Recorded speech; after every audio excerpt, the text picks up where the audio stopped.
Mariam, 27 ans, institutrice dans un petit village du nord du Bénin, revenait d'un pèlerinage annuel à la colline sacrée de Dassa.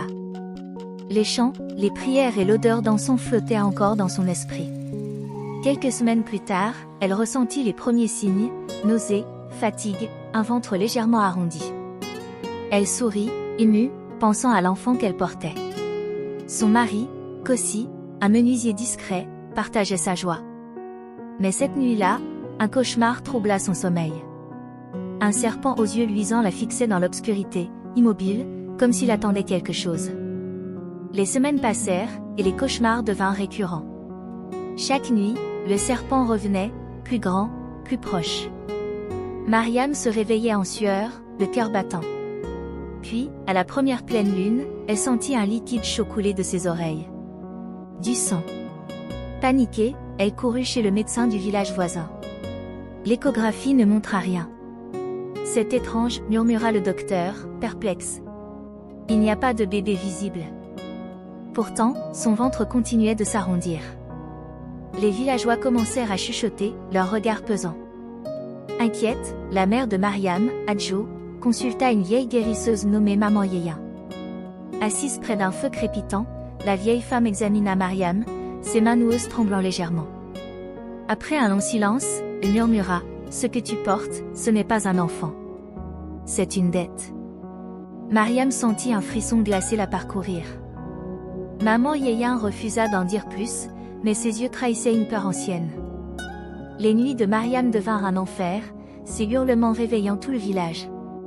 Kossi, autrefois si doux, sombrait dans la paranoïa, convaincu que sa femme était maudite.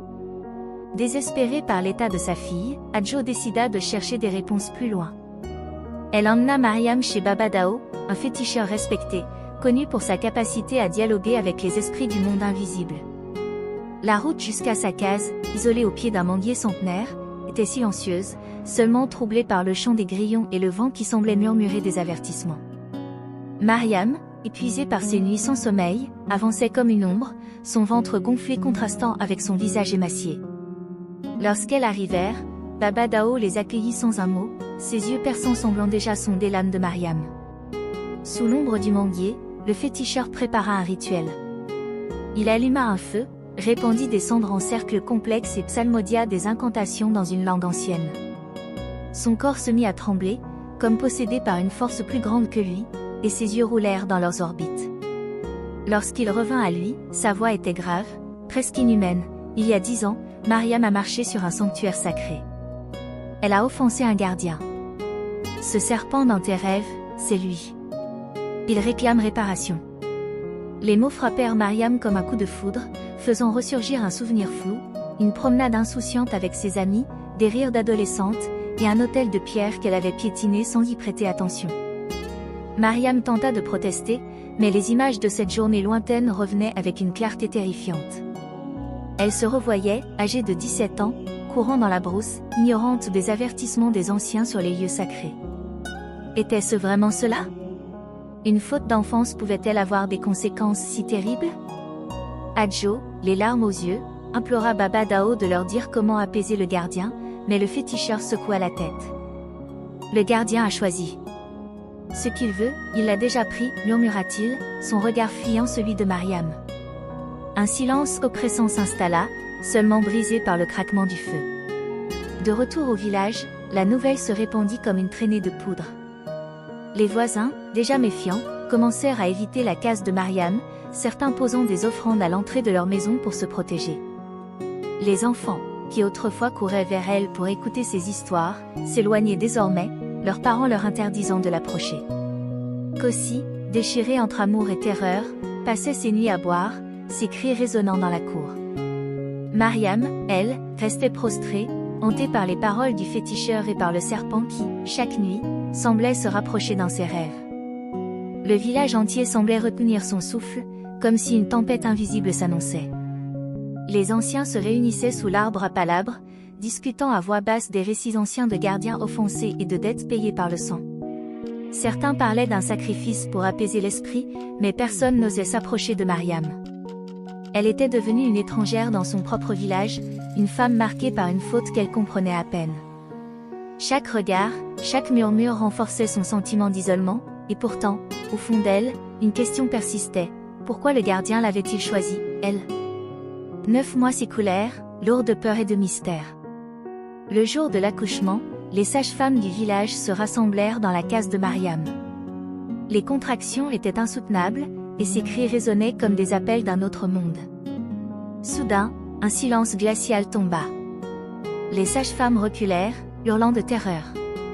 Un énorme serpent noir, luisant, émergea du ventre de Mariam, ses yeux identiques à ceux de ses cauchemars. Dans un éclat de lumière, il se transforma en un bébé vagissant, puis disparut dans un souffle, ne laissant qu'une odeur de cendre. Mariam survécut à l'épreuve, mais quelque chose en elle s'était brisé. Sa voix, autrefois claire et chantante lorsqu'elle enseignait aux enfants du village, s'était éteinte, comme si le serpent l'avait emportée avec lui. Elle passait ses journées assise sous le porche de sa case, les yeux perdus dans l'horizon, son corps frêle enveloppé dans un pagne usé. Les villageois, autrefois si proches, l'évitaient désormais, leurs murmures évoquant une femme marquée par les esprits. Kossi, rongé par la peur et l'incompréhension, avait fui vers la ville, laissant Mariam seule avec sa mère, Adjo, qui veillait sur elle en silence. Chaque nuit, Mariam plongeait dans des rêves où un enfant apparaissait. Il avait des yeux profonds, presque inhumains, et un sourire qui semblait à la fois tendre et menaçant. Il ne parlait jamais, mais son regard semblait lui poser une question qu'elle ne comprenait pas. Ses visions la laissaient tremblante au réveil, partagée entre la terreur et une étrange nostalgie, comme si cet enfant était à la fois étranger et intimement lié à elle. Elle se demandait si c'était une malédiction ou un lien sacré, une punition ou une élection par des forces qu'elle ne pouvait nommer. Chaque année, à la date exacte de l'accouchement, un serpent noir apparaissait près de sa case. Il glissait silencieusement autour des murs, ses écailles scintillant sous la lumière de la lune, sans jamais entrer. Les voisins, terrifiés, barricadaient leurs portes, convaincus que le gardien revenait réclamer son dû. Mariam, elle, restait immobile, observant l'animal avec une étrange sérénité. Elle avait cessé de lutter contre l'inconnu, acceptant que sa vie était désormais tissée de mystères qu'aucun féticheur ne pouvait dénouer. Assise seule sous les étoiles, Mariam caressait son ventre, désormais plat, comme pour chercher une trace de ce qui avait été. Était-elle maudite pour avoir profané un sanctuaire il y a tant d'années? Ou avait-elle été choisie pour porter un fardeau divin, un message que personne, pas même elle, ne pouvait pleinement comprendre? Dans son silence, elle écoutait le vent, espérant une réponse qui ne venait jamais. Mais au fond d'elle, une certitude grandissait, le serpent n'était pas parti. Il veillait, et peut-être, un jour, il parlerait.